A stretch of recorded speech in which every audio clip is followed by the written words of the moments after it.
J'aurais aimé que tu n'aies jamais été mon père inutile, tu sais seulement me mettre la pression. Ce furent les dernières paroles que mon fils m'a dites avant de raccrocher le téléphone. Et je t'assure que ce que j'ai fait après avoir entendu ces mots a changé nos vies pour toujours. Avant de continuer, abonne-toi à la chaîne, active la cloche parce que chaque jour nous avons de nouvelles histoires. Laisse ton like et raconte-nous dans les commentaires depuis quelle ville tu nous regardes. Mon nom est Raphaël Moral Vega, j'ai 65 ans et depuis 3 ans j'ai vécu l'expérience la plus douloureuse qu'un père puisse affronter. Élever seul un fils après avoir perdu la femme de ma vie. Isabelle, mon épouse, est décédée d'un cancer en mars 2021, me laissant non seulement avec un vide dans la poitrine, mais aussi avec la responsabilité complète de guider notre fils unique, Adrian, qui avait alors 21 ans et faisait sa 2e année d'administration d'entreprise. Ce mardi de septembre 2024, j'ai décidé d'appeler Adrian comme je le faisais chaque semaine.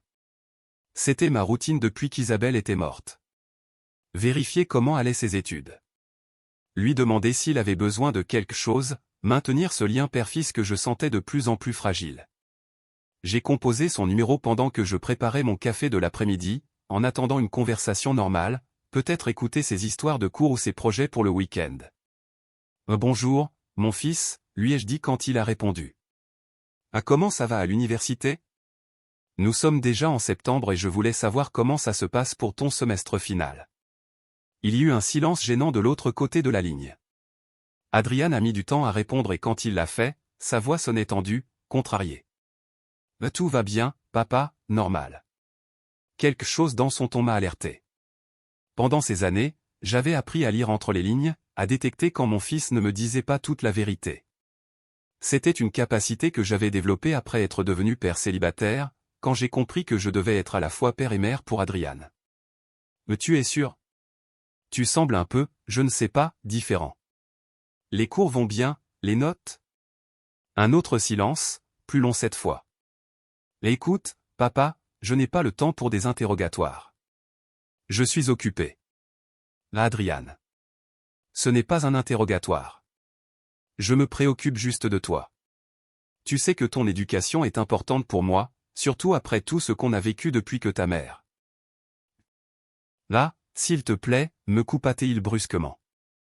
Toujours la même chose, maman ceci, maman cela. Ça fait déjà 3 ans, papa. Ces paroles m'ont frappé comme une gifle. Jamais il n'avait parlé ainsi d'Isabelle. Jamais il n'avait montré un tel manque de respect envers sa mémoire. J'ai senti comme si quelque chose se brisait dans ma poitrine, mais je suis resté calme. Fils, je veux juste savoir comment vont tes études. C'est une question simple. Bien. Je t'ai dit que ça va bien. On peut terminer cette conversation? Adrian, s'il te plaît. Je remarque que quelque chose ne va pas. S'il y a un problème, on peut le résoudre ensemble. Ça a toujours été comme ça entre nous. C'est alors que j'ai entendu un profond soupir, suivi d'un silence qui m'a glacé le sang. Quand il a reparlé, sa voix avait une froideur que je n'avais jamais entendue avant. Tu veux savoir la vérité? La vérité, c'est que j'ai raté 3 matières, 3, et je dois les refaire, ce qui veut dire que ma graduation sera retardée d'une année entière. Tu es content maintenant? Le monde s'est effondré sur moi. 3 matières ratées signifiaient que tous mes sacrifices, tout l'argent investi dans son éducation, l'appartement que je lui avais acheté près de l'université pour qu'il n'ait pas à perdre de temps en transport, la voiture que je lui avais donnée, tout avait été en vain. Adrian, c'est sérieux. Nous devons parler de ce qui n'a pas marché, comment nous pouvons. Non, papa, pas question. Nous n'allons rien parler. J'en ai marre de tes sermons, de ta pression constante, de ton contrôle sur moi. Fils, calme-toi. Je ne te contrôle pas. Je me soucie seulement de ton avenir après tout ce que nous avons investi dans ton éducation. Investi. Investi. Sa voix s'est brisée dans un mélange de rage et de sarcasme. C'est toujours une question d'argent avec toi. Tu me rappelles toujours tout ce que tu as dépensé pour moi. Adrian, ce n'est pas vrai et tu le sais. Chaque peso que j'ai investi en toi, je l'ai fait par amour pour te donner les meilleures opportunités. Et c'est alors qu'il a prononcé ces paroles qui ont tout changé entre nous pour toujours. J'aurais aimé que tu n'aies jamais été mon père inutile. Tu sais seulement me presser et me faire sentir coupable. J'aurais préféré que maman soit vivante pour ne pas avoir à te supporter seule. Le silence qui suivit fut assourdissant. J'ai senti comme si on m'avait planté un poignard dans le cœur et qu'on le tournait lentement. Les mots résonnaient dans ma tête encore et encore. Mon propre fils, l'enfant que j'avais élevé avec tant d'amour, surtout pendant ces 3 années difficiles sans Isabelle, venait de me dire qu'il aurait préféré que je ne sois jamais son père. Sans dire un mot de plus, j'ai raccroché le téléphone. Je suis resté assis dans mon fauteuil avec le téléphone encore à la main, essayant de comprendre ce que je venais d'entendre. À ce moment-là, j'ai pris la décision qui allait changer nos vies pour toujours. Les heures qui suivirent cet appel furent les plus dures que j'avais vécues depuis les funérailles d'Isabelle. Je suis resté immobile dans mon fauteuil préféré, celui où j'avais l'habitude de m'asseoir avec mon épouse pour planifier l'avenir de notre famille, observant comment les ombres de l'après-midi s'allongeaient sur le sol de ma maison vide. Mes mains tremblaient tandis que je tenais une photo d'Adriane lors de sa remise de diplôme au lycée. Sur cette image, il me serrait dans ses bras avec un grand sourire. Ses yeux brillaient de fierté et de gratitude. C'était en juin 2018, à peine 2 ans avant qu'Isabelle ne tombe malade. Je me souvenais parfaitement de ce jour. J'avais pleuré d'émotion quand mon fils était monté sur scène pour recevoir son diplôme et il avait couru directement vers moi pour me donner le câlin le plus sincère de sa vie. Le merci pour tout, papa. Sans toi et maman, rien de tout ça n'aurait été possible, m'avait-il chuchoté à l'oreille ce jour-là. Qu'était-il arrivé à ce jeune homme reconnaissant? À quel moment s'était-il transformé en quelqu'un capable de prononcer des mots aussi cruels? Mon esprit commença à revoir les 3 dernières années avec une douleur précise. Quand Isabelle reçut le diagnostic de cancer du pancréas en janvier 2021, notre monde s'effondra. Adriane avait 21 ans et était en 2e année d'université. Les médecins nous dirent qu'elle avait entre 6 mois et 1 an de vie et nous avons décidé qu'il ne devait pas interrompre ses études à cause de la maladie de sa mère. Pendant ces mois dévastateurs, alors qu'Isabelle s'affaiblissait jour après jour, je suis devenu infirmier, chauffeur, cuisinier et psychologue. J'accompagnais mon épouse aux chimiothérapies, je gérais ses médicaments, je la consolais pendant les nuits de douleur insupportables et en même temps j'essayais de garder Adriane concentrée sur ses études. Je lui envoyais de l'argent en plus pour qu'il n'ait pas besoin de travailler et qu'il puisse se consacrer uniquement à l'université. Quand Isabelle est morte en mars 2021, Adriane est revenue à la maison pour 2 semaines, pour les funérailles et le deuil initial. Je me souviens qu'il pleurait dans mes bras, me promettant qu'on ferait ça ensemble, qu'il serait le meilleur étudiant possible pour honorer la mémoire de sa mère. Papa, je sais que maintenant tout dépend de toi. Je ne vais pas t'échouer. Je vais obtenir mon diplôme avec les meilleures notes pour que maman soit fière de moi, là où elle est, m'avait-il dit en préparant ses affaires pour retourner à l'université. Respectant cette promesse implicite de le soutenir, j'ai vendu la voiture d'Isabelle et utilisé cet argent avec une bonne partie de mes économies de retraite pour lui acheter un appartement de 2 pièces près du campus universitaire. Cela a coûté 45 millions de pesos, mais je savais que c'était un investissement pour son avenir. Je lui ai expliqué que je garderais la propriété à mon nom pour des raisons légales et fiscales, mais que l'appartement était entièrement à lui tant qu'il étudiait. 6 mois plus tard, j'ai remarqué qu'il dépensait beaucoup en transport et j'ai décidé de lui acheter une voiture d'occasion mais fiable. C'était une Toyota Corolla 2019 que j'ai trouvée en excellent état pour 25 millions de pesos. Encore une fois, je l'ai mise à mon nom en suivant le conseil de mon avocat José Luis. Mais Adriane avait l'usage complet du véhicule. Pendant 2022 et 2023, nos conversations téléphoniques hebdomadaires avaient été cordiales, mais superficielles. Adriane me parlait de ses cours, de ses amis, de ses projets pour le week-end. Je lui envoyais de l'argent chaque mois pour la nourriture, les services et les loisirs. Il ne s'est jamais plaint, n'a jamais demandé plus que ce dont il avait besoin et ses notes, selon ce qu'il me disait, étaient bonnes. Cependant, en repensant à ces souvenirs avec la clarté douloureuse que donne la trahison, j'ai commencé à voir des signes que j'avais ignorés. Ces 6 derniers mois, Adriane avait été plus distant dans nos appels. Ses réponses étaient devenues plus courtes, moins détaillées. Quand je lui demandais sur des matières précises, il changeait le sujet vers des activités sociales ou des petits problèmes de l'appartement. Je me suis rappelé une conversation en mai où il avait mentionné par hasard avoir eu des problèmes avec un professeur de finance d'entreprise, mais il ne voulut pas donner de détails. En juin, quand je lui ai demandé ses notes du semestre, il m'a dit qu'elles n'étaient pas encore toutes publiées. En juillet, il a complètement évité le sujet académique et a seulement parlé de vacances qu'il avait passées avec des amis sur la côte. Mon estomac s'est noué en réalisant qu'il m'avait probablement menti pendant des mois. Les matières ratées n'étaient pas quelque chose de récent. Sûrement qu'il traînait des problèmes académiques depuis le semestre précédent, peut-être même depuis l'année dernière.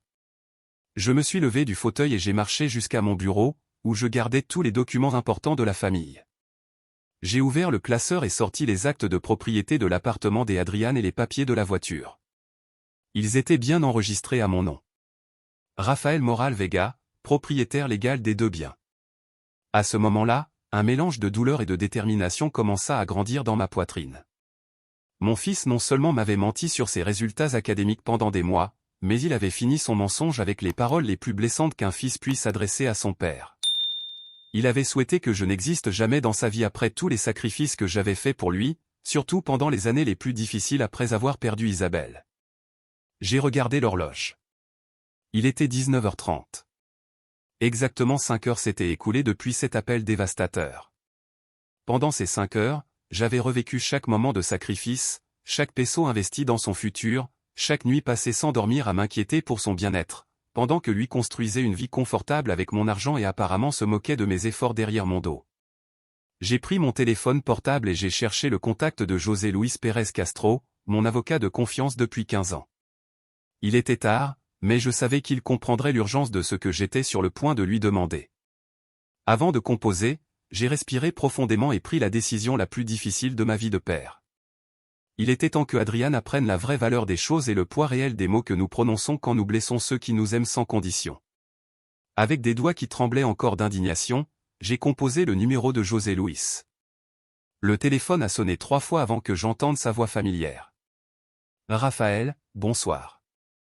Comment vas-tu? Ce n'est pas trop tard pour appeler? Est-ce qu'il s'est passé quelque chose d'urgent? » José Luis Pérez Castro avait été notre avocat de famille depuis 2009. Il s'était occupé de l'achat de notre maison, du testament d'Isabelle, et c'était lui qui m'avait conseillé de garder les biens des Adrian à mon nom pour protection légale et fiscale. C'était un homme méticuleux, de mon âge, qui comprenait la valeur des décisions bien réfléchies. José Luis, j'ai besoin que demain même tu commences les démarches pour vendre l'appartement de la rue 85 et la Toyota Corolla, qui sont enregistrés à mon nom. Les deux sont utilisés par mon fils, mais légalement ils sont à moi. Il y eut un long silence de l'autre côté de la ligne. Je pouvais imaginer José Luis ajustant ses lunettes, comme il le faisait toujours quand il traitait une information importante. Raphaël, c'est une décision assez radicale. Est-ce qu'il s'est passé quelque chose avec Adrian? La dernière fois que nous avons parlé, tu m'as dit que tout allait bien avec ses études. Les paroles de mon fils résonnèrent encore dans ma tête. J'aurais aimé que tu ne sois jamais mon père. Inutile. J'ai ressenti une douleur dans la poitrine, mais aussi une détermination ferme que je n'avais pas ressentie depuis des années. José Luis, mon fils vient de me dire qu'il aurait préféré que je ne sois jamais son père, après tout ce que j'ai sacrifié pour lui, surtout ces 3 années depuis qu'Isabelle est morte. Il a raté 3 matières et m'a menti pendant des mois, mais ce que je ne peux pas pardonner, ce sont les paroles qu'il m'a adressées il y a 5 heures. Je comprends ta douleur, Raphaël, mais vendre ses biens est irréversible. Tu ne crois pas que tu devrais y réfléchir pendant quelques jours? Les émotions sont fortes maintenant. J'ai eu 5 heures pour y réfléchir et ma décision est prise. Je veux que Adrian apprenne une leçon qu'il n'oubliera jamais sur le respect et les conséquences. Ces biens ont été achetés avec mes économies de retraite et l'argent de la voiture d'Isabelle. S'il souhaite qu'il n'ait jamais eu un père comme moi, alors il peut vivre comme si c'était vrai. José Luis soupira profondément. Il connaissait assez bien mon caractère pour savoir que quand je prenais une décision avec cette fermeté, il n'y avait pas de retour possible. D'accord, Raphaël, je vais t'aider, mais je veux que tu comprennes les implications. L'appartement est dans une zone très demandée. On le vendra probablement vite, peut-être en 2 ou 3 semaines.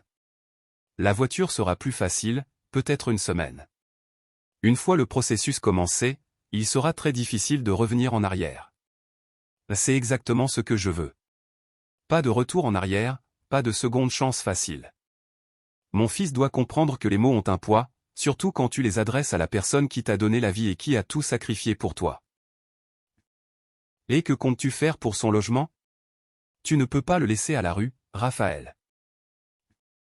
Cette question m'a fait réfléchir un instant. Malgré ma douleur et ma volonté de lui donner une leçon, il restait mon fils. Je n'avais pas l'intention de le détruire complètement, mais de lui montrer la valeur réelle des choses qu'il prenait pour acquises. Cherche des options de petites maisons dans des zones plus éloignées de l'université. Quelque chose de basique, sans luxe. S'il démontre qu'il a appris la leçon et qu'il change vraiment d'attitude, je pourrais envisager de l'aider pour le loyer pendant un temps limité, mais il devra le mériter. Compris? Demain même, je commencerai les évaluations des 2 biens.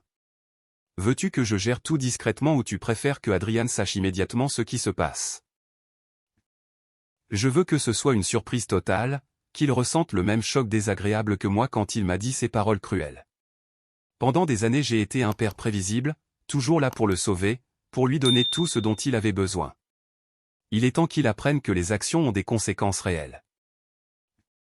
Raphaël, en tant qu'avocat, je dois te demander, es-tu prêt émotionnellement pour les répercussions de cette décision? Adrian va très mal réagir quand il l'apprendra.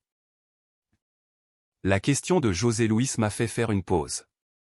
J'ai fermé les yeux et j'ai réentendu la voix de mon fils, j'aurais aimé que tu ne sois jamais mon père, inutile. J'ai ressenti de nouveau ce coup de poignard dans le cœur, mais aussi une clarté d'esprit que je n'avais pas eue depuis longtemps. José Luis, pendant 3 ans j'ai été père et mère pour ce garçon. J'ai sacrifié mon confort, mes économies, mes projets de retraite tranquille, tout pour m'assurer qu'il ait les meilleures opportunités après avoir perdu sa mère. Et aujourd'hui, il m'a dit qu'il aurait préféré que je n'existe jamais dans sa vie. Si ce sont vraiment ses sentiments, alors il est temps qu'il expérimente comment serait sa vie sans mon soutien. Je comprends ta position. Dans les prochains jours, j'aurai tous les documents prêts. Je te conseille de documenter cette conversation et tes raisons. Au cas où, nous devons justifier légalement tes décisions plus tard. Parfait. Une chose de plus, José Luis. Je veux que tu cherches des informations sur des maisons à Gativa ou des zones similaires. Rien de luxueux, mais correct.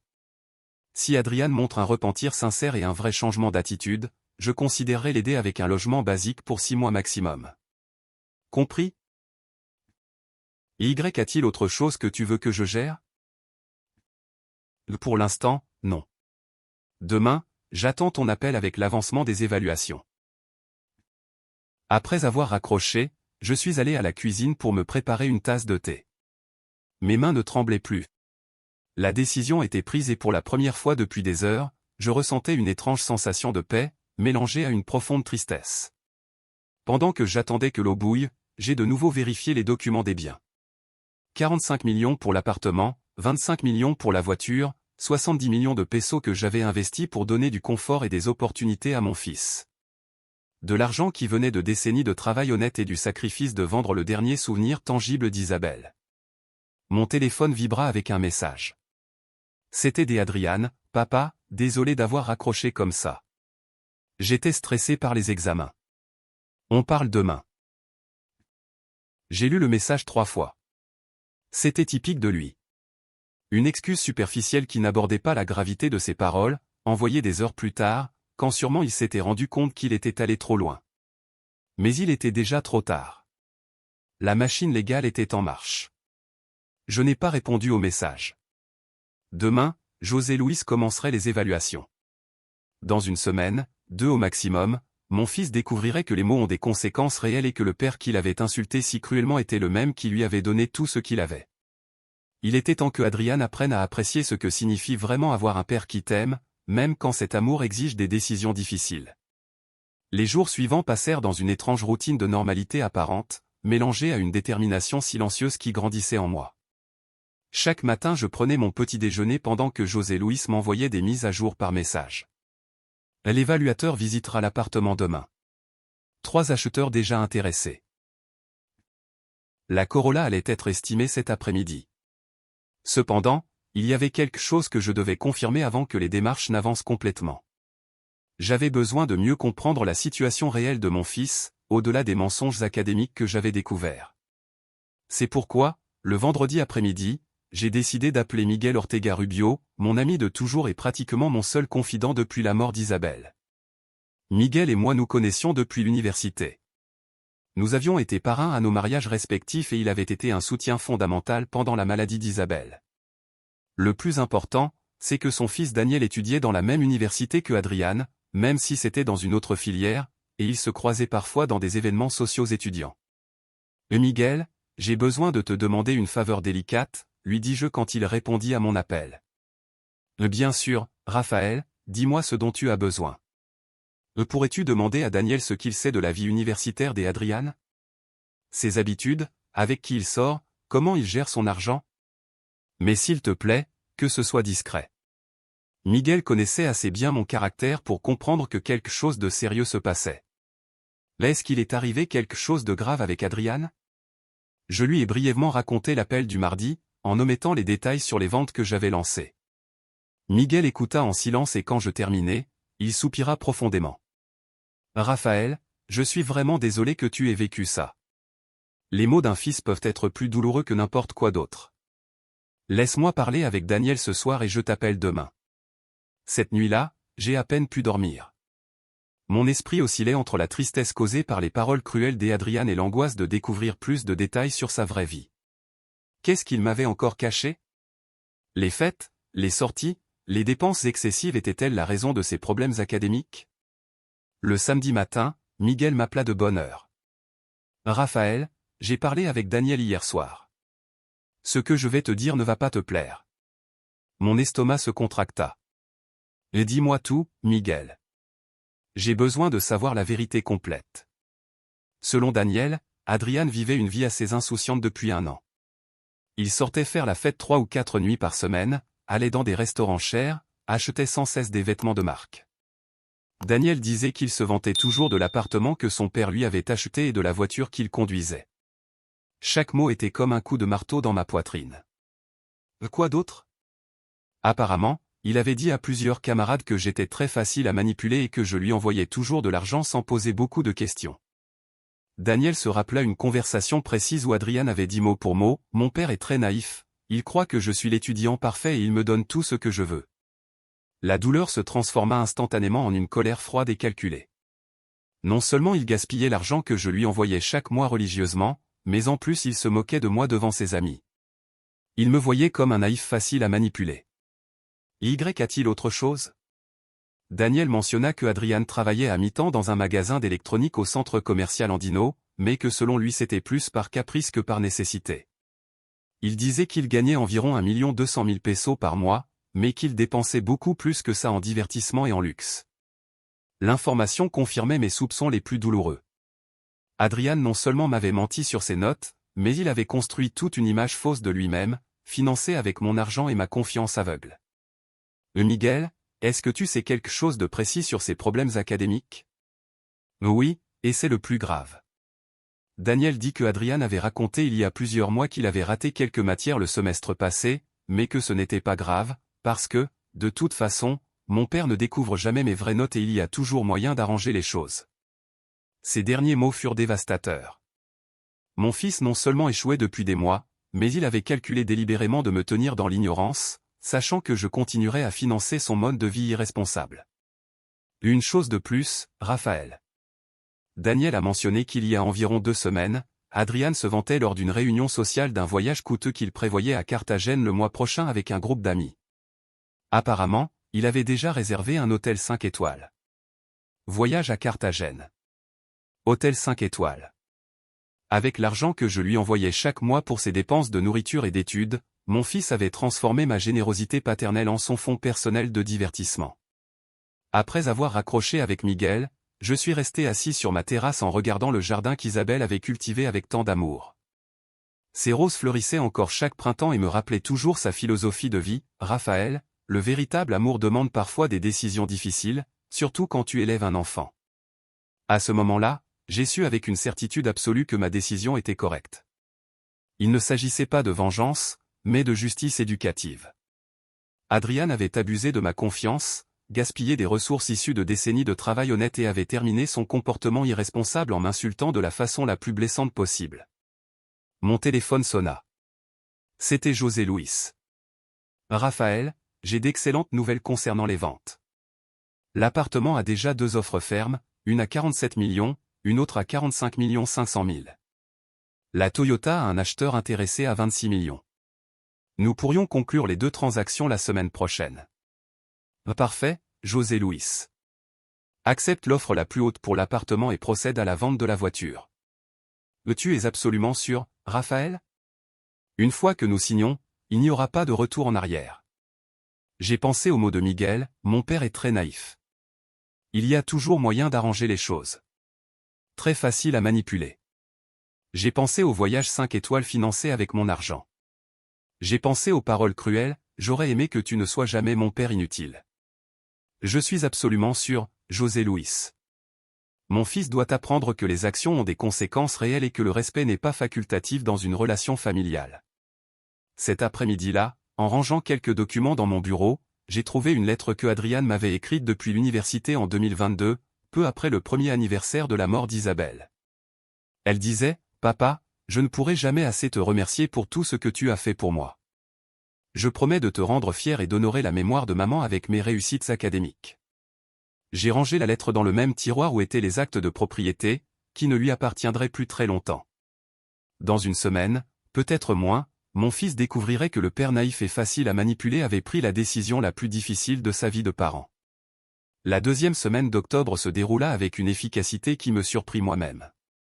José Luis montra pourquoi il était considéré comme l'un des meilleurs avocats immobiliers de Bogota.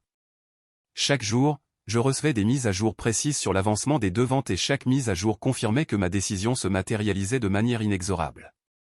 Le lundi, il m'informa que la famille Rodriguez avait augmenté son offre pour l'appartement à 48 millions de pesos.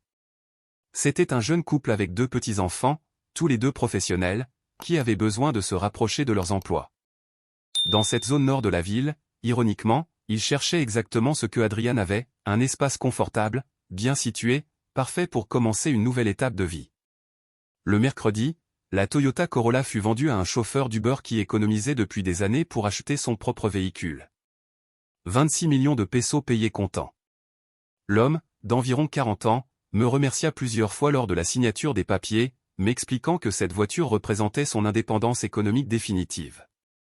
Ça m'a fait mal intérieurement de penser à la manière dont Adriane avait pris ce véhicule pour acquis, alors que pour un autre homme il représentait le rêve de toute une vie. Pendant ces jours-là, j'ai mis en place une stratégie d'observation discrète qui me permit de confirmer mes pires soupçons sur le mode de vie de mon fils. J'ai créé un faux compte Instagram avec un nom générique et j'ai commencé à suivre discrètement les activités sociales d'Adriane à travers les publications de ses amis. Ce que j'ai découvert dépassa mes attentes les plus pessimistes. Le mercredi soir, pendant que je signais la vente de sa voiture, Adriane était dans un restaurant gastronomique de la zone rose, en train de fêter l'anniversaire d'une amie. Les photos montraient des plats coûtant facilement 100 000 pesos par personne, des bouteilles de vin importées, des desserts sophistiqués. Dans les commentaires, lui-même avait écrit « La vie est trop courte pour ne pas profiter du bon ». Le jeudi, il posta une story montrant une chemise de marque qu'il venait d'acheter. Je l'ai reconnue immédiatement. C'était une chemise Hugo Boss qui coûtait pas moins de 400 000 pesos. Dans la vidéo, il disait fièrement « Je la mérite après une semaine difficile à l'université ». Le vendredi, il est apparu dans plusieurs stories de ses amis, dans un bar exclusif de Chapinero, en train de boire du whisky premium et de rire sans souci. Une des images le montrait en train de porter un toast avec un verre levé, avec un sourire qui ne reflétait pas le moindre remords pour les paroles cruelles qu'il m'avait adressées à peine une semaine plus tôt. Mais la goutte qui fit déborder le vase arriva le samedi matin. Adriane publia une photo depuis une concession de moto, montrant une Yamaha Mon 07 qui, selon mes recherches, coûtait environ 18 millions de pesos.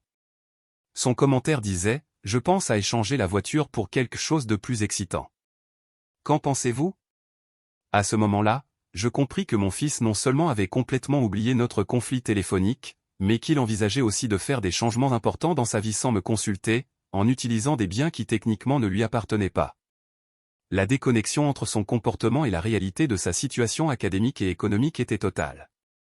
Ce même après-midi, José Luis m'appela avec la notification finale. « Raphaël, tout est prêt. Les acheteurs de l'appartement veulent signer l'acte mardi prochain. La voiture a été officiellement transférée hier. J'ai seulement besoin de ta confirmation finale pour procéder à la notification d'expulsion. José Luis, je veux que la notification arrive exactement mercredi matin. Qu'elle soit formelle, légale, sans possibilité de malentendu. Entendu. La notification indiquera qu'il a 48 heures pour quitter la propriété car elle a été vendue par le propriétaire légal. As-tu pensé à la façon dont tu vas gérer sa réaction? Cette question me fit profondément réfléchir. Pendant les 10 derniers jours, j'avais été tellement concentré sur les aspects techniques et légaux de ma décision que je n'avais pas totalement considéré l'impact émotionnel que cela aurait sur nous deux. Cependant, chaque fois que je me souvenais de ces paroles, j'aurais aimé que tu ne sois jamais mon père inutile, et que je voyais ces publications irresponsables sur les réseaux sociaux, ma détermination se renforçait. José Luis, Adrian va mal réagir, c'est inévitable. Il va sûrement essayer de me contacter, crier, m'accuser de cruauté, mais tu dois comprendre une chose. Ce n'est pas une vengeance émotionnelle, c'est une leçon éducative que j'aurais dû donner depuis longtemps. Je comprends ta position, Raphaël. Je veux seulement m'assurer que tu es prêt pour les conséquences familiales à long terme. Les conséquences à long terme de ne pas faire ça serait bien pire. Mon fils a vécu dans une bulle de privilèges financée par moi, se moquant de ma confiance, gaspillant ses opportunités d'études. Et il a couronné tout ça en m'insultant de la manière la plus douloureuse. Si je n'agis pas maintenant, quand le ferai-je? Le dimanche, j'ai décidé de faire une dernière vérification de l'appartement. J'avais les clés, car techniquement il m'appartenait, mais je ne les avais jamais utilisées par respect pour la vie privée d'Adrian. Cependant, les circonstances avaient complètement changé. Je suis arrivé à l'immeuble à 10 heures du matin, sachant que Adrian dormirait sûrement après ses sorties nocturnes habituelles du samedi. L'appartement était exactement comme je l'imaginais, désordonné, avec des vêtements chers éparpillés partout, le frigo rempli de produits gastronomiques coûteux, le bureau d'études totalement vide de livres mais rempli de gadgets électroniques hors de prix. Dans sa chambre, j'ai trouvé des factures de restaurants, des tickets de boutiques de vêtements exclusifs, des billets de concert, des preuves matérielles d'un style de vie complètement déconnecté de la réalité d'un étudiant qui avait raté 3 matières. Dans la salle de bain, des produits de soins personnels qui coûtaient plus qu'un salaire mensuel de nombreux travailleurs. En marchant dans cet appartement que j'avais acheté avec tant d'amour paternel, j'ai ressenti un mélange étrange de tristesse et de libération. Tristesse pour la perte de la relation que je croyais avoir avec mon fils, mais libération en confirmant que ma décision était absolument nécessaire et justifiée.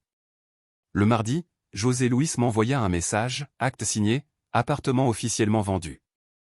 La notification sera remise demain à 9 h. Cette nuit-là, pour la première fois en 2 semaines, je dormis profondément. Le lendemain, mon fils découvrirait que les mots ont des conséquences réelles et que le père qu'il avait si cruellement manqué de respect avait bien plus de dignité et de détermination qu'il ne l'avait imaginé. Le mercredi 18 octobre 2024 est une date que je n'oublierai jamais. À 8h45 du matin, pendant que je prenais calmement mon petit déjeuner sur ma terrasse en lisant le journal, mon téléphone sonna. C'était José Luis. Raphaël, l'huissier vient d'arriver à l'immeuble d'Adrian. Dans 15 minutes maximum, il frappera à sa porte avec l'ordre d'expulsion. Je ressentis un mélange étrange de nervosité et de détermination. Après 2 semaines et demie de préparatifs minutieux, le moment final était arrivé. Je me servis une deuxième tasse de café et j'attendis.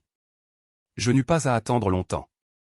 À 9h47, mon téléphone commença à sonner avec insistance. C'était Adrian. Je laissai sonner jusqu'à ce que ça se coupe automatiquement. Immédiatement, ça sonna à nouveau. Et encore, et encore. Au 4e appel, je décidai de répondre. « Papa, que se passe-t-il » Sa voix sonnait désespérée, presque hystérique. « Il y a un monsieur à ma porte qui me dit que je dois quitter l'appartement dans 48 heures parce qu'il a été vendu. Ça doit être une erreur. » Je gardai une voix complètement calme, presque froide.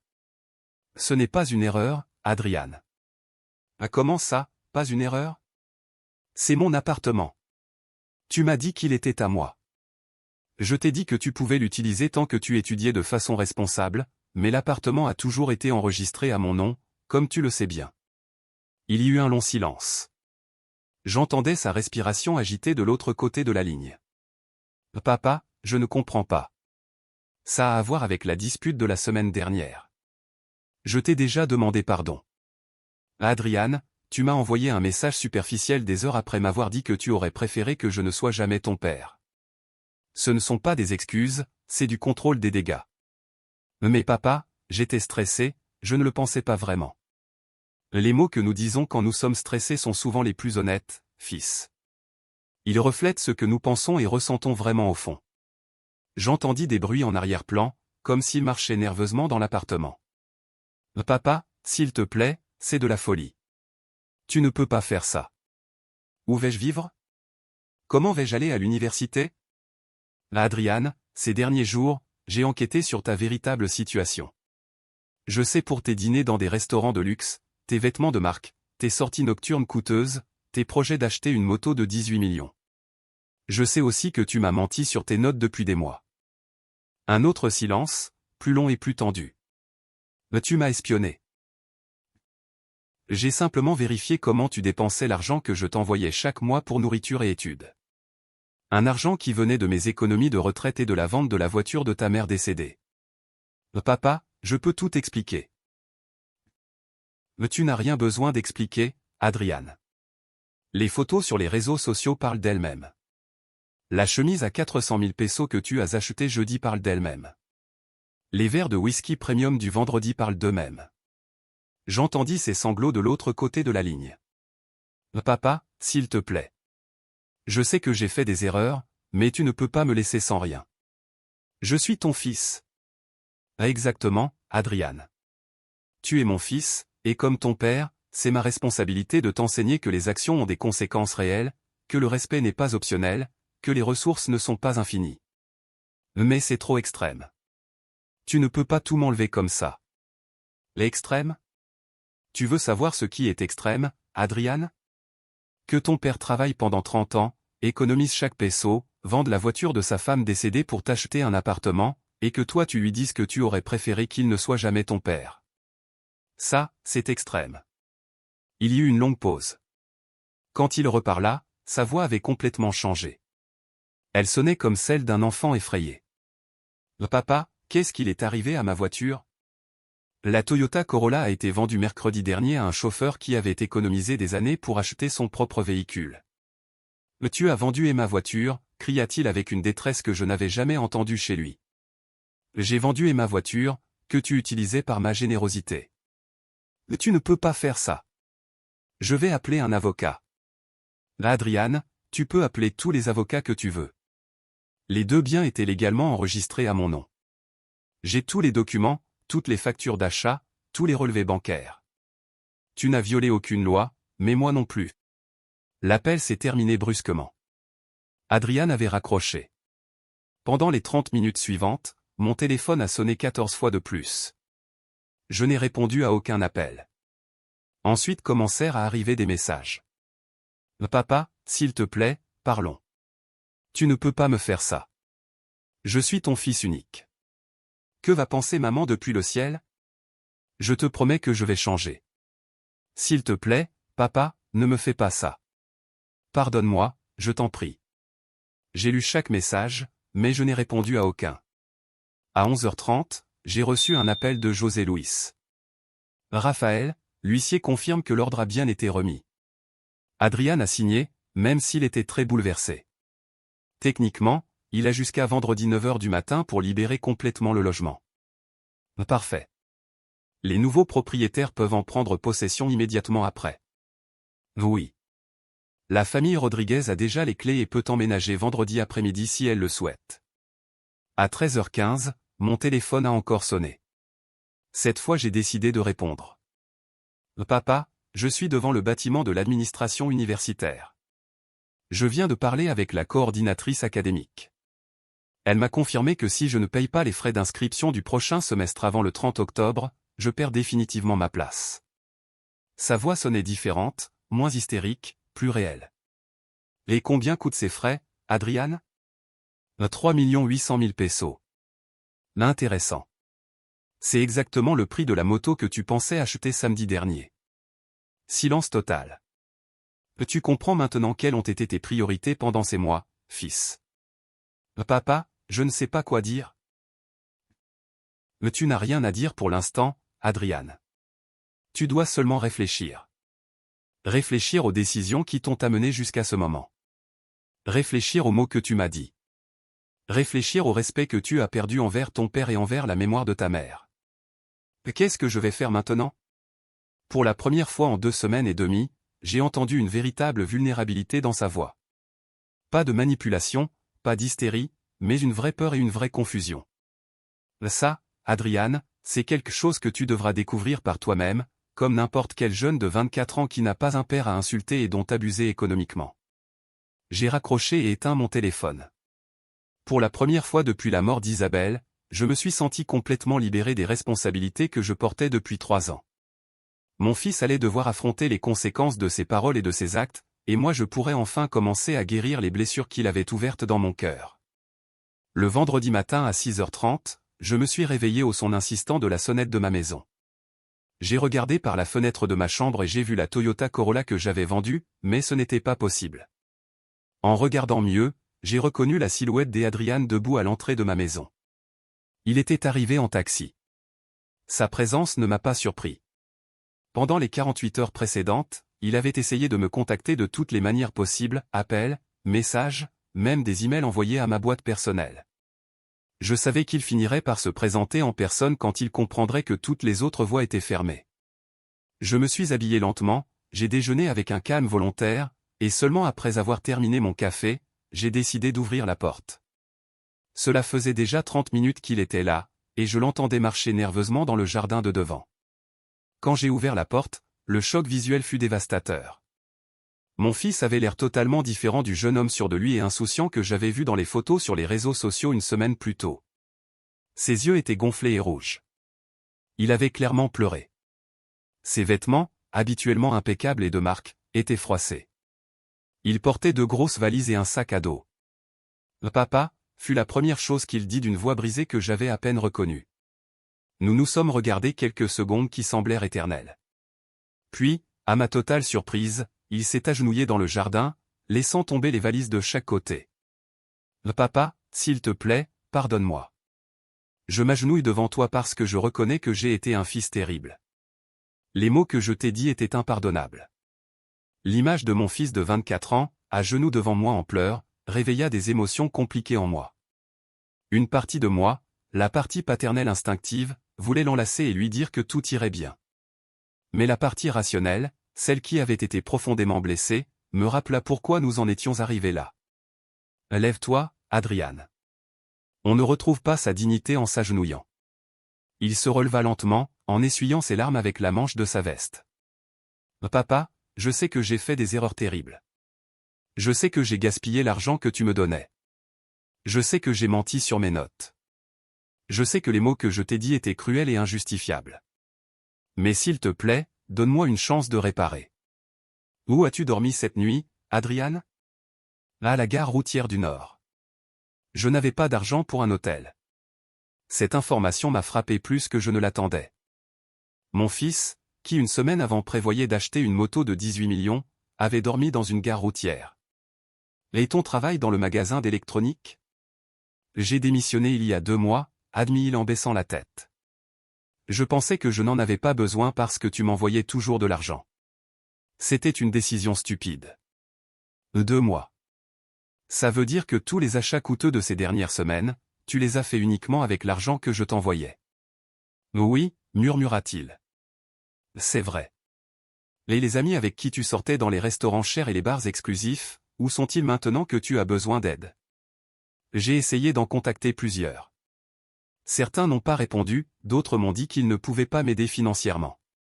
Daniel, celui que je considérais le plus comme un ami, m'a dit textuellement, « Frère, moi aussi je dépends de mes parents. Je ne peux pas accueillir quelqu'un d'autre dans mon appartement. » La réalité de sa situation devenait de plus en plus claire. Les amis qui profitaient de sa générosité quand il avait de l'argent avaient disparu au moment où il avait vraiment besoin de soutien. Adrian, je veux que tu comprennes quelque chose de très important.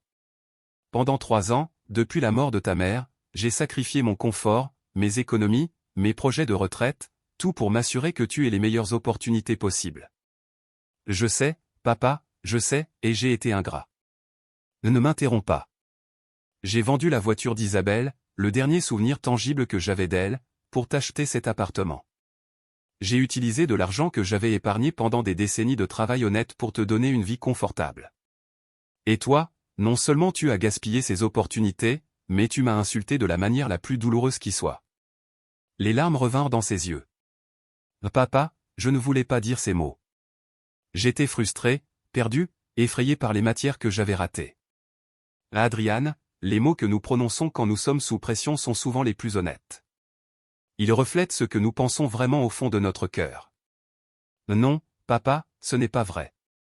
Tu as été le meilleur père que quelqu'un puisse avoir, surtout après la mort de maman. Si tu croyais vraiment ça, jamais tu n'aurais prononcé ces mots, peu importe à quel point tu étais frustré. Il fit un pas vers moi, les mains tendues en signe de supplication. Papa, s'il te plaît, donne-moi une chance de montrer que je peux changer, que je peux être le fils que tu mérites.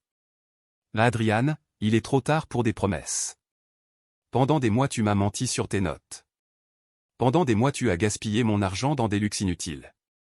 Et tu as fini par des paroles qui n'auraient jamais dû sortir de la bouche d'un fils envers son père.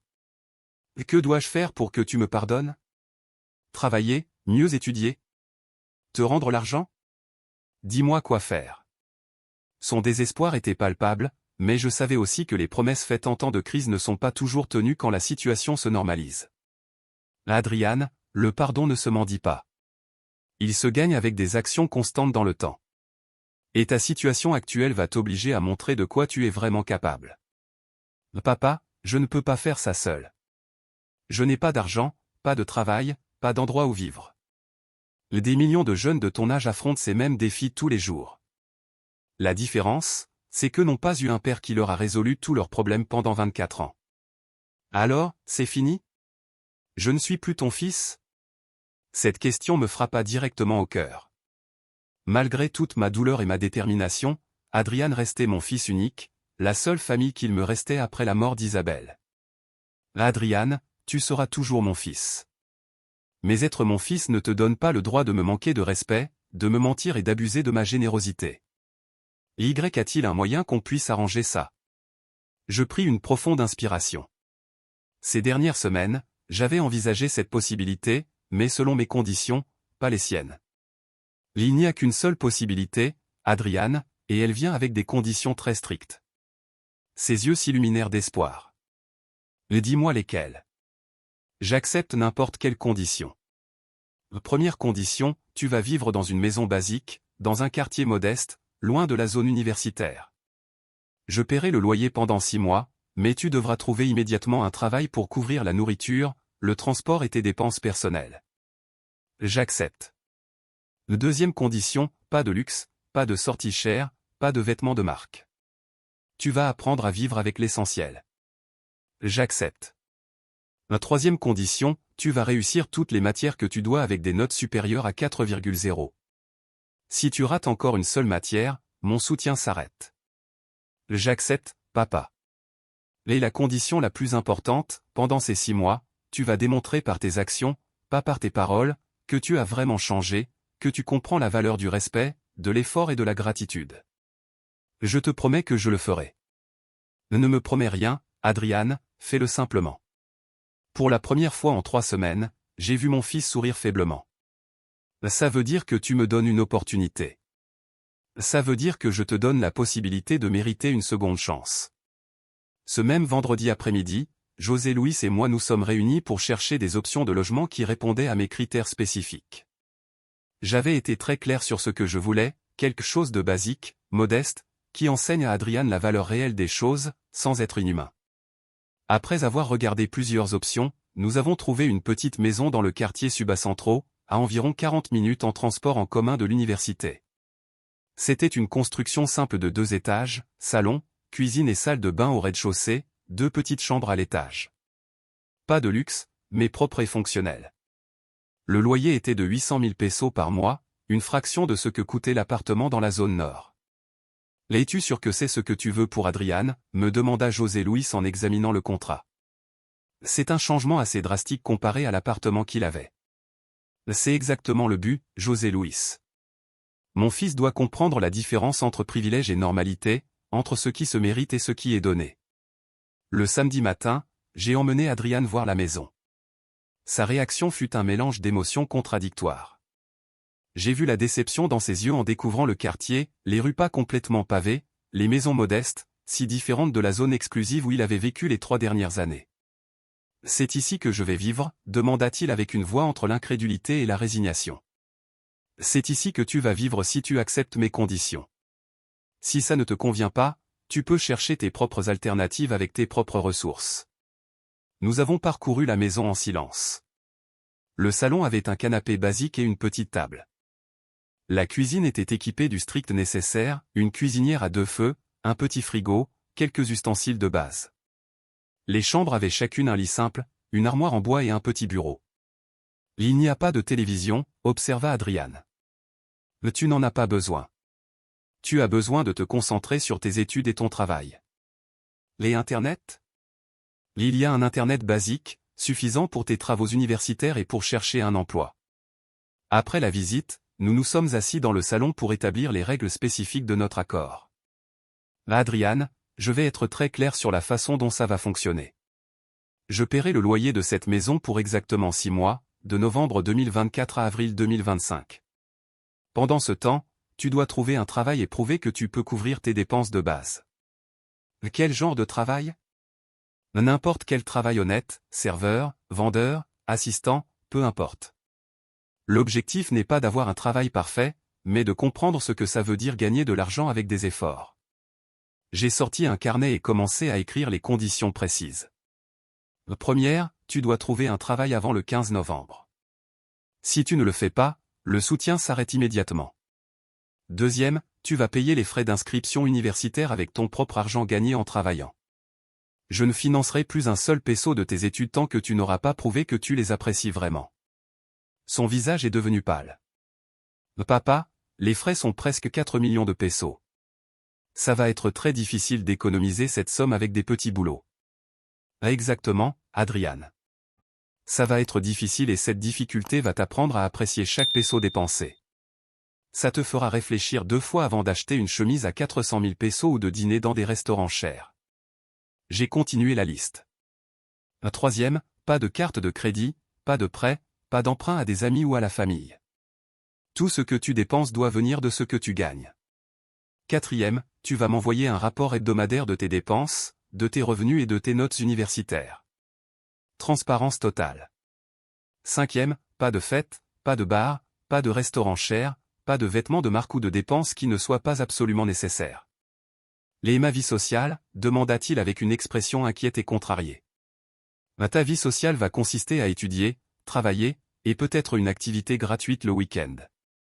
Tu connaîtras le type de divertissement que la majorité des jeunes de ton âge peuvent réellement se permettre. Je lui ai remis le carnet avec toutes les conditions écrites. Voici les règles, Adriane. Elles ne sont pas négociables.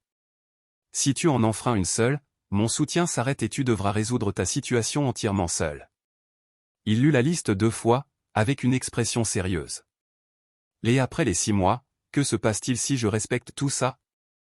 Si après 6 mois tu as montré un vrai changement, un travail constant, de bonnes notes, une gestion responsable de l'argent et surtout une attitude de respect et de gratitude sincère, alors nous pourrons parler de reconstruire notre relation père-fils. Mais tu ne récupéreras pas l'appartement ni la voiture, Adriane. L'appartement et la voiture n'existent plus dans ta vie. Ils ont été vendus comme conséquence de tes actes. Si dans le futur, après beaucoup de temps et de changements prouvés, tu veux mon aide pour acheter un logement ou un véhicule, ce sera une nouvelle décision, avec de nouvelles conditions. Il resta silencieux plusieurs minutes, en train de digérer toutes ces informations.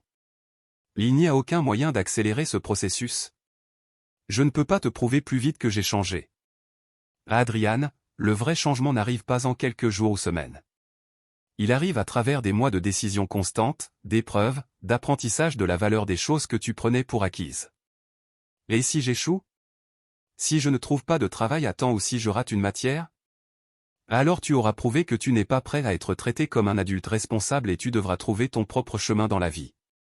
La dureté de mes mots était volontaire. Il fallait qu'il comprenne que c'était sa dernière chance réelle, pas un jeu ou une négociation. Puis-je poser une question? Dis-moi. Est-ce que tu m'aimes encore, papa? Cette question me désarma complètement. J'ai senti un nœud dans ma gorge et j'ai mis plusieurs secondes avant de répondre. Adriane, je t'aime profondément. Mais aimer un fils ne veut pas dire permettre qu'il te manque de respect, qu'il te mente et qu'il abuse de ta générosité. Parfois aimer signifie prendre des décisions difficiles pour aider cette personne à grandir. Tu crois que je peux y arriver? Que je peux vraiment changer? Honnêtement, je ne sais pas. Mais j'espère que oui. J'espère que cette expérience t'aidera à devenir l'homme que ta mère et moi avons toujours voulu que tu sois. Nous avons signé le contrat de location ce même après-midi. Adrian a emménagé dans la maison de Subacentro, emportant seulement les vêtements qu'il avait dans ses valises et quelques livres universitaires basiques. Quand je l'ai laissé devant la porte de sa nouvelle maison, nous nous sommes fait une brève accolade, mais significative. Merci de me donner cette opportunité, papa. Ne me remercie pas, Adrian. Prouve-le-moi. En conduisant sur le chemin du retour, j'ai ressenti un mélange étrange de tristesse et d'espoir. Mon fils avait maintenant la chance de montrer de quoi il était vraiment capable sans le filet de sécurité que je lui avais offert toute sa vie. Les 6 prochains mois révéleraient si les leçons douloureuses des dernières semaines avaient servi à quelque chose, ou si je devrais accepter que j'avais perdu mon fils pour toujours. Les premiers rapports hebdomadaires d'Adrian arrivèrent ponctuellement chaque dimanche, comme nous l'avions convenu. Le premier rapport, envoyé le 5 novembre 2024, fut révélateur dans sa simplicité brutale. Papa, semaine 1. Revenu, 0 €, je cherche encore du travail. Dépenses, 47 €, transport pour chercher du travail, nourriture basique. Argent restant de mes économies, 125 €. État académique, inscription aux matières en attente faute de paiement des frais d'inscription. Observation, j'ai passé des entretiens dans 8 endroits cette semaine à Madrid. 3 m'ont dit qu'ils me recontacteraient. 5 m'ont refusé immédiatement. J'ai lu ce premier rapport avec des sentiments partagés. D'un côté, ça me faisait mal d'imaginer mon fils parcourant les rues de Madrid, cherchant du travail, étant rejeté, comptant chaque euro qu'il dépensait. De l'autre côté, je savais que cette expérience était exactement ce dont il avait besoin pour comprendre la vraie valeur de l'argent et de l'effort. Le deuxième rapport est arrivé avec de meilleures nouvelles. Papa. Semaine 2. Revenu, 0 €, mais j'ai trouvé du travail. Dépenses, 52 €, transport, nourriture. J'ai acheté des vêtements pour travailler dans une friperie. Argent restant, 73 €. Situation académique, toujours pas d'inscription payée. Observation, j'ai été embauché dans un supermarché Mercadona comme réassortisseur. Je commence lundi. Horaire, lundi à samedi de 7 h à 16 h. Salaire, 1200 € par mois. Quand j'ai lu « friperie », j'ai ressenti un pincement au cœur. Mon fils, qui il y a un mois achetait des chemises à 400 €, cherchait maintenant des vêtements d'occasion pour aller travailler. Mais j'ai aussi ressenti quelque chose qui ressemblait à de la fierté. Il avait trouvé un travail par ses propres moyens. Le troisième rapport marqua un changement significatif dans son ton. Papa, semaine 3. Revenu, 300 €, première semaine de travail. Dépenses, 168 €, nourriture, transport en métro, charge de la maison. Épargne cumulée, 205 €. Situation académique, j'ai parlé avec la coordinatrice, je peux m'inscrire aux matières jusqu'au 15 décembre si je paye l'inscription. Observation, le travail est très dur physiquement, porter des caisses 8 heures par jour dans l'entrepôt, mais mes collègues sont gentils et m'ont appris beaucoup de choses. Pour la première fois, je comprends ce que ça veut dire gagner de l'argent avec un vrai effort physique. Cette dernière phrase m'a profondément marqué. C'était la première fois que Adrian montrait une compréhension réelle de quelque chose que j'avais essayé de lui enseigner pendant des années. Les semaines suivantes amenèrent une évolution constante dans ses rapports. À la mi-novembre, il avait établi une routine stricte, se lever à 5h30, petit déjeuner rapide, prendre le métro depuis Suba jusqu'au centre de Madrid, travailler 9 heures, pause incluse, rentrer chez lui à 18 h, étudier jusqu'à 22 h et dormir. Son quatrième rapport incluait un détail qui me surprit. Observation, j'ai arrêté d'acheter le déjeuner au supermarché, 15 € par jour, et j'ai commencé à apporter de la nourriture faite maison. J'économise 90 € par semaine. J'ai aussi découvert qu'en marchant 15 minutes de plus, je peux prendre un bus moins cher et économiser 3 € par jour en transport. Mon fils apprenait à optimiser ses dépenses, quelque chose qu'il n'avait jamais eu besoin de faire dans sa vie précédente. Fin novembre, je reçus un appel inattendu de sa part. C'était la première fois que nous parlions au téléphone depuis le jour où il avait emménagé en périphérie de Madrid. « Papa, je peux te demander quelque chose ?» « Bien sûr, Adrian. »« Comment faisais-tu pour entretenir notre maison, payer mes études, acheter de la nourriture et, en plus, économiser de l'argent quand j'étais petit ?» Sa question m'émut, car elle montrait qu'il comprenait enfin la complexité de gérer un budget familial. Je travaillais beaucoup d'heures supplémentaires, je faisais des budgets très détaillés et je sacrifiais mes goûts personnels pour être sûr que toi et ta mère aviez ce dont vous aviez besoin. Je n'avais aucune idée que c'était si difficile. Je pensais que l'argent apparaissait simplement. L'argent n'apparaît jamais, fils. Il se gagne avec de l'effort, il se gère avec soin et il se dépense avec responsabilité. Papa, je veux te demander pardon. Mais pas les excuses superficielles que je t'ai présentées il y a 2 mois, des excuses réelles. Maintenant je comprends ce que signifiait chaque euro que tu m'envoyais chaque mois. Je comprends ce que ça a coûté d'acheter cet appartement et cette voiture, et je comprends à quel point mes paroles ont été blessantes. Pour la première fois depuis des mois, j'ai entendu de la sincérité véritable dans sa voix. Adrian, j'apprécie tes mots, mais plus que des excuses, ce qui m'intéresse, c'est de voir un changement durable dans le temps. Je le sais, et je le fais. Demain, je paie l'inscription universitaire. J'ai économisé 3 800 € en travaillant chez Mercadona. Cette nouvelle me remplit d'un mélange de fierté et de soulagement. Mon fils avait réussi à économiser l'argent pour son inscription en travaillant honnêtement.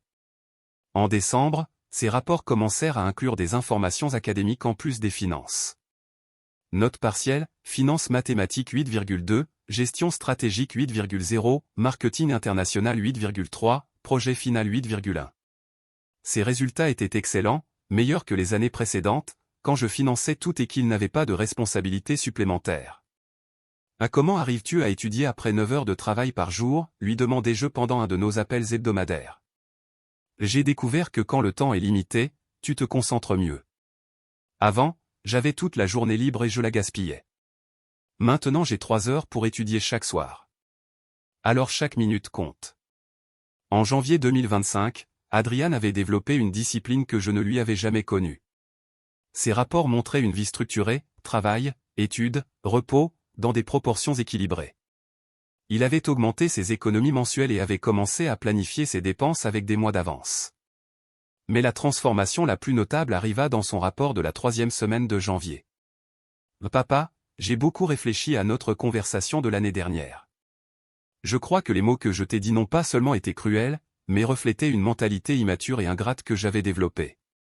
Pendant ces mois, j'ai rencontré des collègues de travail qui entretiennent des familles entières avec des salaires plus bas que le mien, et j'ai compris le privilège énorme que c'était d'avoir un père prêt à se sacrifier pour mon avenir. Je ne veux pas seulement te demander pardon pour mes paroles, mais te remercier d'avoir pris la décision difficile de m'enseigner ces leçons. Quand j'ai fini de lire ce rapport, j'ai senti pour la première fois depuis des mois que j'avais peut-être retrouvé mon fils. Le 15 février 2025, je reçus un appel que je n'oublierai jamais. C'était un jeudi après-midi et j'étais dans mon bureau en train de réviser des documents quand mon téléphone sonna.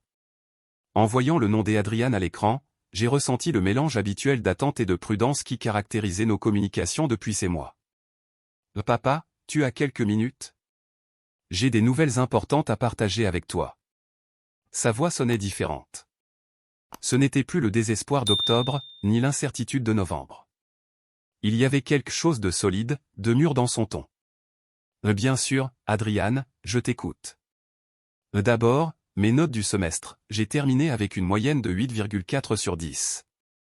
J'ai réussi toutes les matières que je devais, y compris les 3 que j'avais ratées auparavant.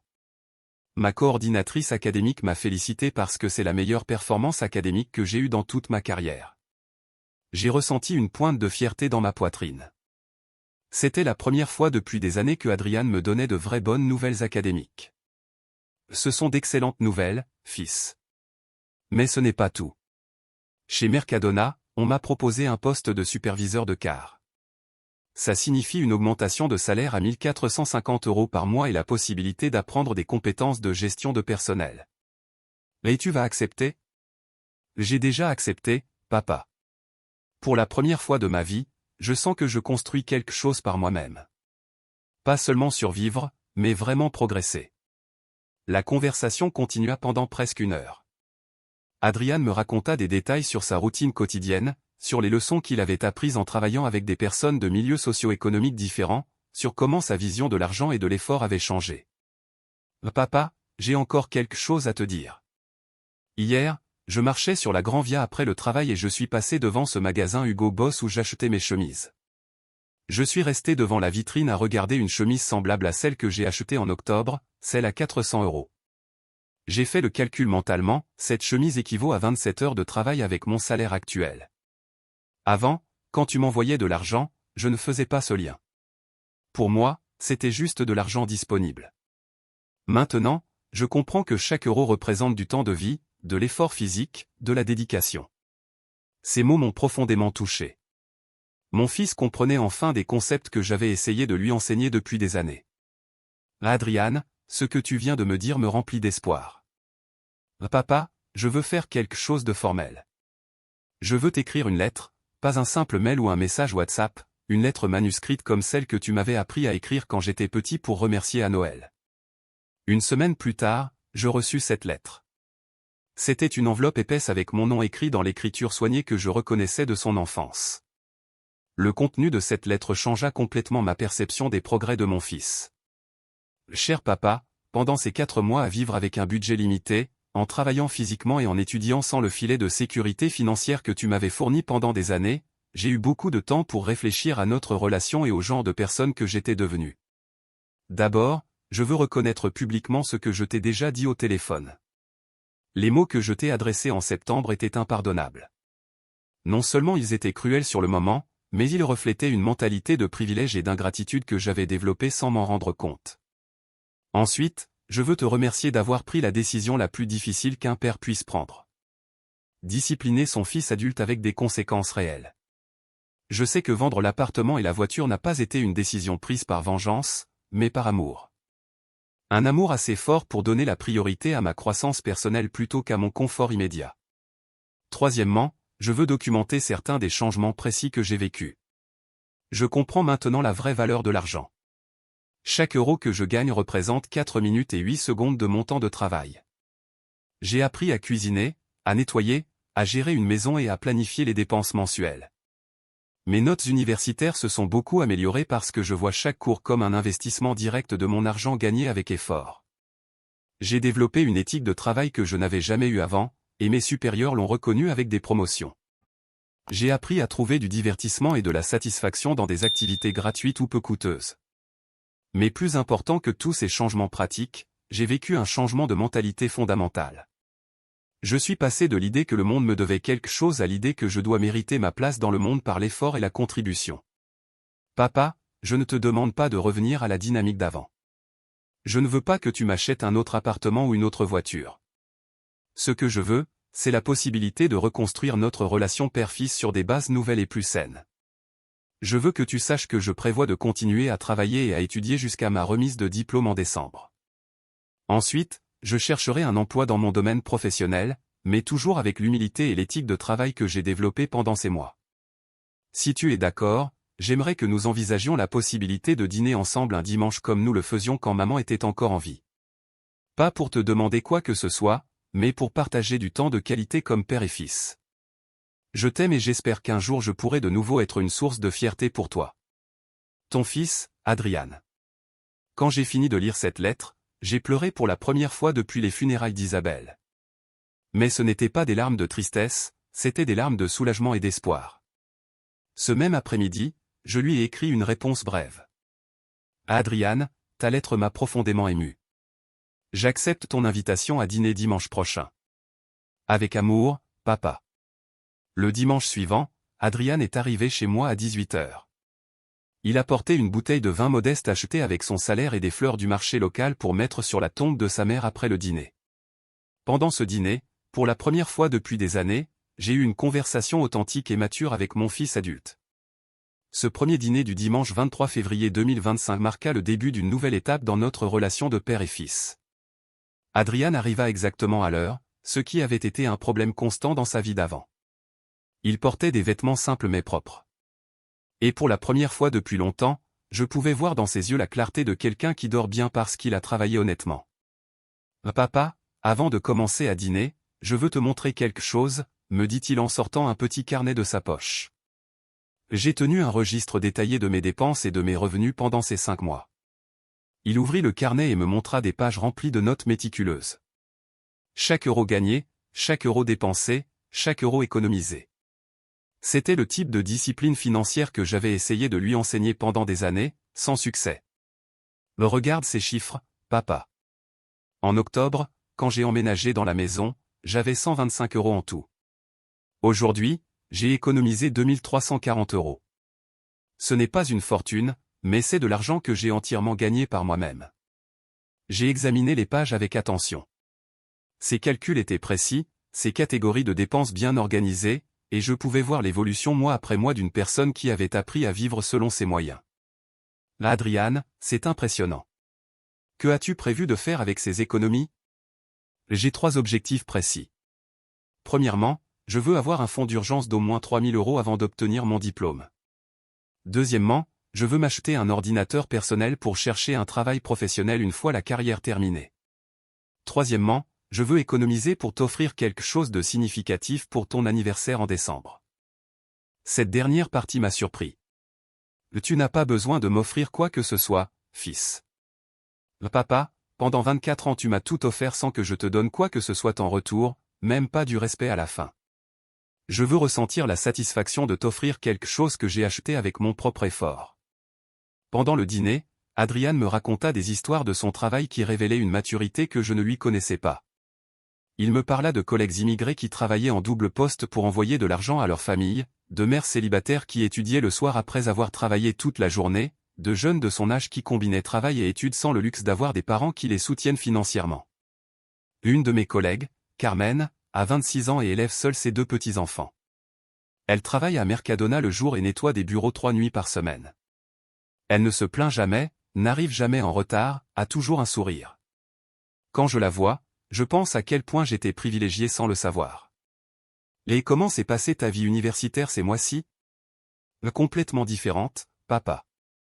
Avant, j'allais en cours comme si c'était un divertissement facultatif.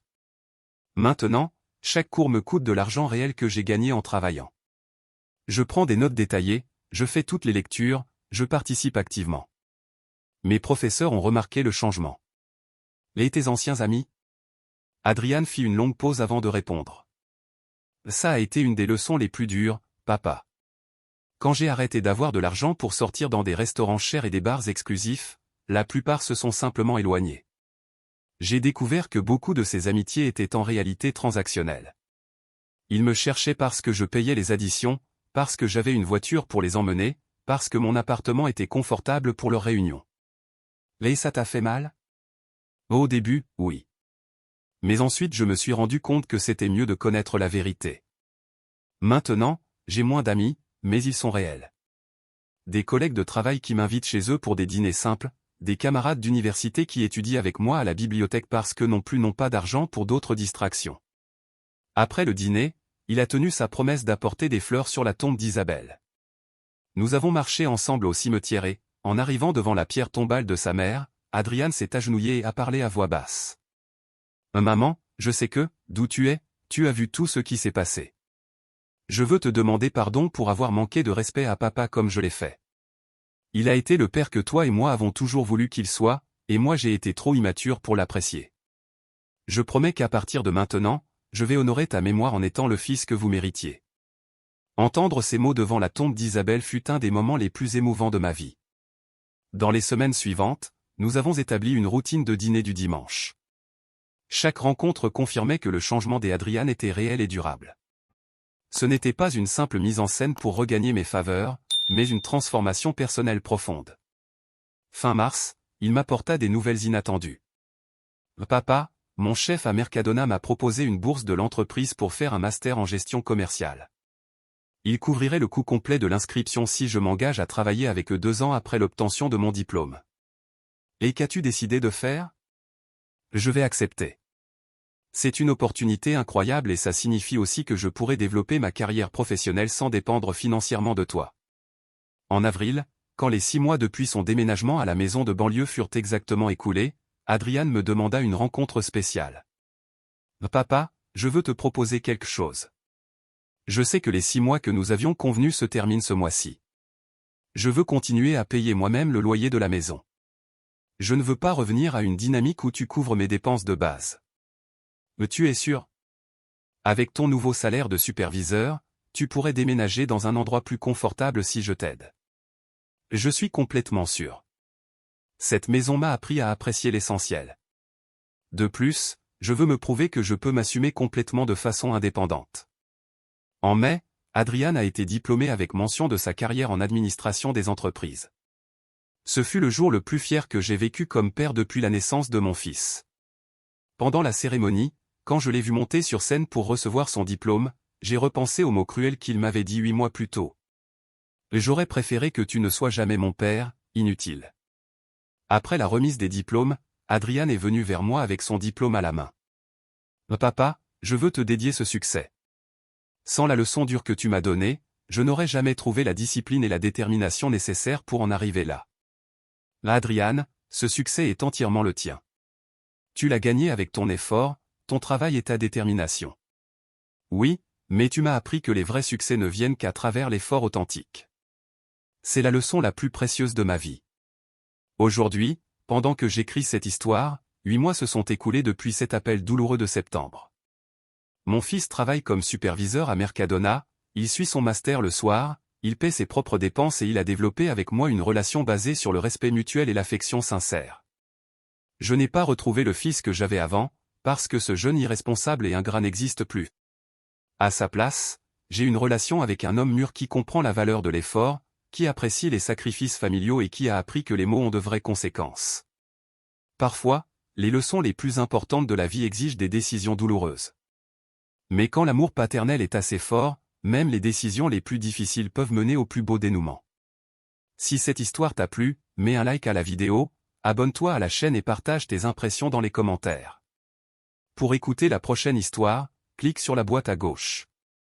Merci de nous avoir suivis.